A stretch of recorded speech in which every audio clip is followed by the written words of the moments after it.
بيبدأ الفيلم ببطولة العالم في رياضة ال MMA، وبنشوف المذيع وهو بينادي على الاتنين اللي هيتنافسوا على الماتش ده، وهم بطل أمريكا جيمس وبطل الهند ليجر. لكن ليجر ما بيطلعش على الحلبة، وبنشوف بطلنا ليجر وهو بيجري بأقصى سرعة ورا عربية علشان ينقذ البنت اللي فيها لأنها مخطوفة. وعلشان نفهم أكتر بنرجع بالزمن لما كان ليجر لسه عايش في حي فقير مع والدته، وهم عندهم عربية شاي. وفي يوم وهم في السوق بيجي واحد بلطجي اسمه ماليش علشان يتخانق مع والدة ليجر واللي اسمها بلماني، وبيكون ماليش عايز منهم أتاوة علشان يسيبهم يشتغلوا. ولما ألماني بترفض تديله حاجة بيأمر رجالته إنهم يطلعوا الأسلحة ويهجموا عليها. لكن فجأة بنلاقي واحد بيجري وفي ناس بتجري وراه، والشخص ده بيروح على ماليش علشان يستنجد بيه وبيقول له ينقذه من اللي بيجروا وراه دول. لكن ماليش بيقول له إن دول رجال الدادي وده خطر وممكن يقتلك ويقتلنا. وفجأة ليجر بيتدخل وبيقدر إنه يضرب كل الرجالة دي لوحده، وبيكون عددهم كبير جدا وكل اللي موجودين بيكونوا منبهرين من اللي ليجر عمله ده. بعدها بنشوف ليجر ووالدته وهم رايحين يتفرجوا على صالة الفنون القتالية ويشوفوا الناس اللي بتتدرب هناك، وبيقعدوا مع المدرب كريس بعدها، وبتقول له بلماني إنها عايزة تقدم لابنها في الأكاديمية عنده، وكريس بيقول لها مفيش مشكلة بس أهم حاجة تدفعي.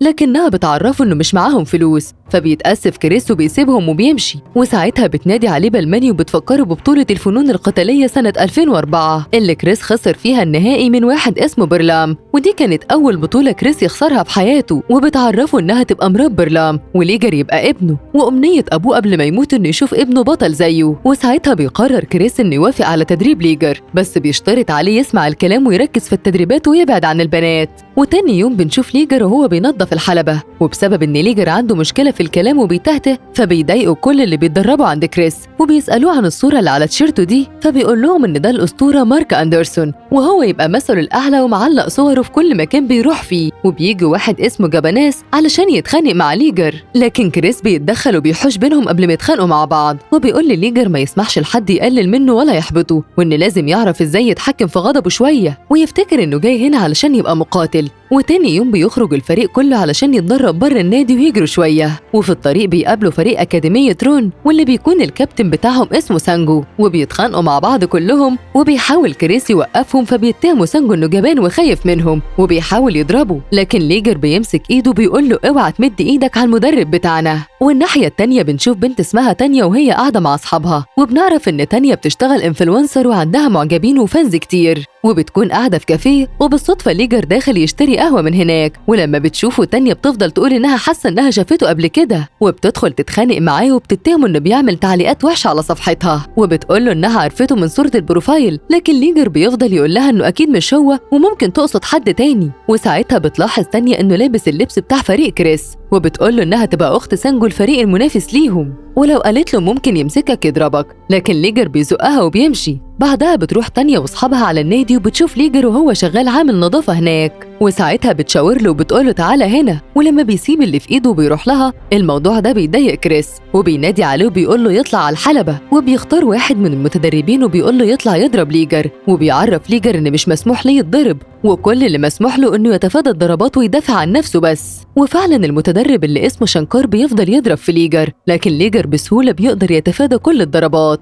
وبيقدر يوقع شنكار على الأرض بسهولة. بعدها بيطلع 2 علشان يواجهوه، وبرضه ليجر بيتغلب عليهم فبيطلع 4 مرة واحدة وهو لوحده، لكنه برضه بيقدر يتغلب عليهم لحد ما بيوصل عددهم ل10 وليجر بيخسرهم. وبتكون تانيا واقفة بتتفرج على كل ده وبتحس إنها معجبة بليجر وبتقول عليه قوي جدا ومحدش قادر يضربه. وفي الآخر كل الطلبة بتسقف لليجر وبتحييه على اللي عمله في الحلبة ده. وفي نفس الوقت بيتصل كريس على والدة ليجر علشان يعرفها إنه اكتشف إن ابنها قوي جدا وموهوب زي باباه بالظبط ويمكن أقوى منه كمان، علشان كده هيبدأ معاه تدريب من بكرة. وهي بتكون فرحانة جدا وبتجري تفرح ابنها وبتحذره من إنه يبقى مش مركز أو يضيع وقته بسبب البنات. وفي نفس الوقت ده بتيجي تانيا عند بيت ليجر وبتفضل تشاور له من الشباك وهو بيتسحب علشان أمه ما تشوفوش وبيطلع يتكلم معاها، وتانيا بتفضل تقوله إنها ما كانتش تعرف إنه قوي قوي كده وبتطلب تاخد رقمه وبتقوله نتكلم ونتعرف على بعض. بعدها بنشوف بلماني والدة ليجر وهي في المعبد وبتسمع صوت بنت بتغني والصوت بيعجبها، ولما بتبص عليها بتطلع تانيا وبلماني بتقول لها إنها معجبة بيها علشان صوتها وعلشان لبسها محترم. لكن فجأة تانيا بتقلع اللي كانت لابساه ده وبتكون أصلا بتصور فيديو مش جاية تتعبد ولا حاجة. وساعتها بلماني بتفضل تتخانق معاها وبتقول لها إنها كانت عايزة تجوزها ابنها أول ما شافتها، لكن دلوقتي مستحيل. وتانيا بتفضل تشتم في ابنها ده وبتقول لها إنها بتحب واحد قوي ومش فارق معاها أصلا. وصوتهم بيعلى هما الاتنين، وفجأة بيوصل ليجر وبيسلك ما بينهم، وبتعرف تانيا إنه يبقى ابن بلماني وبتتصدم من الموضوع ده. وبلماني بتفضل تتخانق مع ابنها لأنه يعرف بنت زي دي. بعدها بيرجع ليجر للتدريبات، وفي يوم بيكون قاعد مع أصحابه بيفضفض معاهم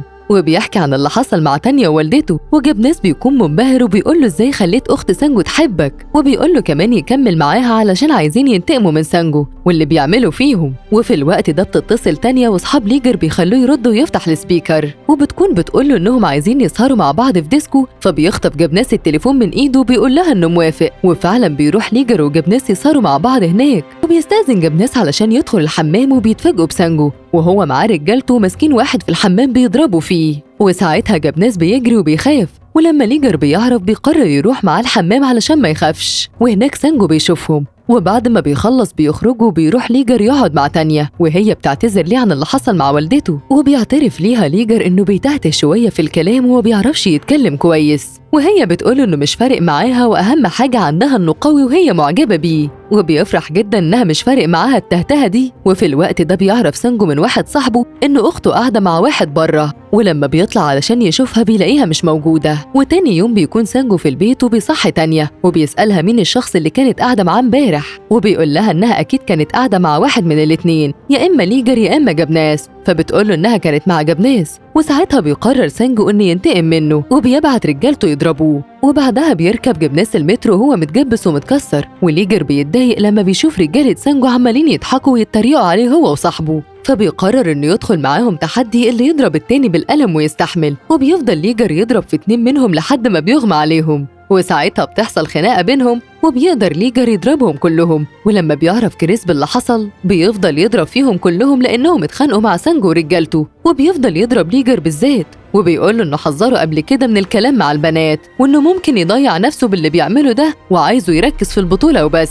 ووالدة ليجر لما بتعرف هي كمان بتفضل تضرب فيه، وبتقوله إنها عايزاه يبقى بطل ومش عايزة حد يخرب حياته. في الوقت ده بتتصل تانيا علشان تتكلم مع ليجر، والدته بتقوله يفتح السبيكر، وبتكون تانيا بتقول لليجر إن عندها فكرة مجنونة بإن عيد ميلادها يوم 25 وإنها عايزة تخليه يجي يخطفها من وسط الحفلة علشان تعمل جو مختلف يعني. وساعتها والدة ليجر بتاخد التليفون وبتفضل تشتم فيها وبتقول لها بعيدي عن ابني. لكن لما بيجي عيد ميلاد تانيا بيروح ليجر ياخدها زي ما كانت عايزة وبيهرب على موتوسيكل، وسانجو بيكون بيطاردهم لحد ما بيوصلوا مكان فاضي. وبيبدأ سانجو يتريق عليه ويقوله لو انت راجل قول لها انك بتحبها من غير ما تتهته. لكن ليجر مش بيعرف يقولها وبيلاقي لسانه تقيل، وساعتها بيتعصب لما بيلاقي كل رجالة سانجو بيتريقوا عليه، وبتقوم خناقه ما بينهم وبيقدر ليجر انه يضربهم كلهم. ولما بيرجع البيت بيلاقي والدته بتقوله ان لو كانت تانيا بتحبك كانت دفعت عنك وما كانتش استغلت العيب اللي فيك، ولو عايز الناس كلها تنسى العيب اللي عندك ده يبقى لازم تكسب البطوله، لانه كل الناس ساعتها هتبقى عايزه تتصور معاك لانك مشهور ومحدش هيركز في العيب اللي عندك. بعدها بنشوف ليجر وهو مش في حالته وبيكون مستني عربية تانية، وبيسألها لو كانت بتضحك عليه ومش بتحبه ولا بتحبه بجد، وهي بتقوله إنها مش هتقبل تبقى مع واحد بيتهته في الكلام زيه، وإن حتى مش من نفس المستوى بتاعها، وإن هي غنية ومشهورة وقريب هتبقى ممثلة. وساعتها بيمشي ليجر وهو حاسس إن قلبه مكسور،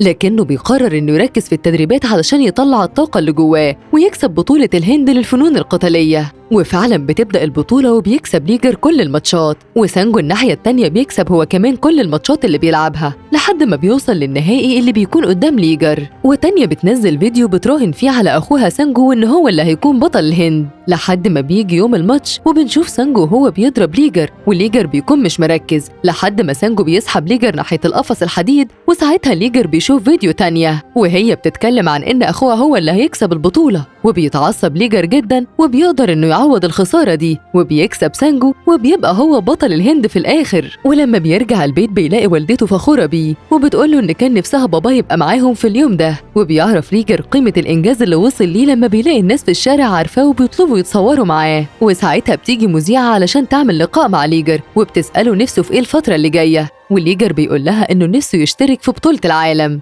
وإنه عارف إن مفيش هندي شارك فيها قبل كده، لكن الهنود مش أقل من أي حد، ومن حقنا نشارك في البطولات العالمية اللي زي دي. وطبعا الفيديو بينتشر في كل مكان، وليجر بيتشهر وبيحب كل الشعب الهندي وبيبقى متعاطف معاه كمان. بعدها بيحاول كريس بكل الطرق إنه يساعد ليجر على السفر لبطولة العالم، لكن الوزير بيرفض بسبب إن الرياضة مش مشهورة ومش هتجيب فلوس كتير. وكريس بيحاول يقنعه إن ليجر هيمثل الهند قدام العالم كله، لكن برضه مفيش فايدة. فبيرجع ليجر النادي وبيكون محبط ومش عارف يعمل إيه. وفي الوقت ده بيظهر كرو، الراجل اللي ليجر أنقذه في السوق من رجال الدادي، وبيقول له إنه بيدور عليه من فترة علشان يرد له الجميل اللي عمله معاه في اليوم ده، وبيعرفه إنه يعرف رجل أعمال هندي عايش في أمريكا ومستعد إنه يتكفل بمصاريف السفر والإقامة وكل حاجة علشان تمثل الهند في بطولة العالم. وفعلا بيسافروا هما الاتنين على أمريكا، وبيقابلوا راما رجل الأعمال اللي كرو اتكلم عنه. وراما بيقول لليجر إنه فخور إن في واحد هندي هيشارك في بطولة العالم لأول مرة. وبعد شوية بتبدأ البطولة، وبيقابل في الجولة الأولى بطل إنجلترا، لكن بطل إنجلترا بيقدر يكسب الجولة الأولى وبيكون قوي وبيضرب ليجر ضربة بيغمى عليه، لكن ليجر بيقدر يقوم في الآخر وبيكسب هو المباراة لما بيجبر خصمه إنه يستسلم. وبعد ما الماتش بيخلص بتتصل بلماني بابنها ليجر